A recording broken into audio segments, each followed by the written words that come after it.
দুই বন্ধু রাহুল ও সোহেল ছোট গ্রামে বসবাস করে যেখানে সবাই একে অপরকে চেনে এবং সমাজে শান্তি ও সহযোগিতার মাধ্যমে জীবন যাপন করে।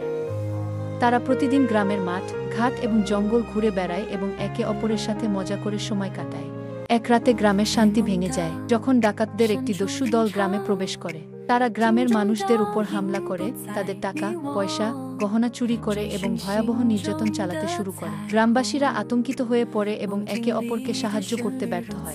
বন্ধুদের পরিকল্পনা। রাহুল ও সোহেল এই বিপদের খবর পেয়ে তাদের কৌশলী পরিকল্পনা তৈরি করে। তারা তাদের আরও কিছু বন্ধু মিলে গ্রামের একটি নিরাপদ স্থানে লুকিয়ে থাকে এবং ডাকাতদের চলাফেরা পর্যবেক্ষণ করে। রাতে যখন ডাকাতরা গ্রামে হানা দেয়, তারা সব বন্ধুরা মিলে গাছের পাতা ও লাঠি ব্যবহার করে ডাকাতদের বিভ্রান্ত করে এবং ধরা পড়া ডাকাতদের মাটিতে বেঁধে ফেলে।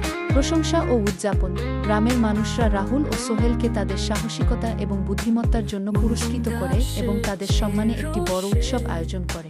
দুই বন্ধু নিজের সাহসিকতা ও গ্রামবাসীদের নিরাপত্তার জন্য সন্তুষ্টি অনুভব করে। রাহুল ও সোহেল তাদের অন্য বন্ধুদের নিয়ে আনন্দ করতে লাগল।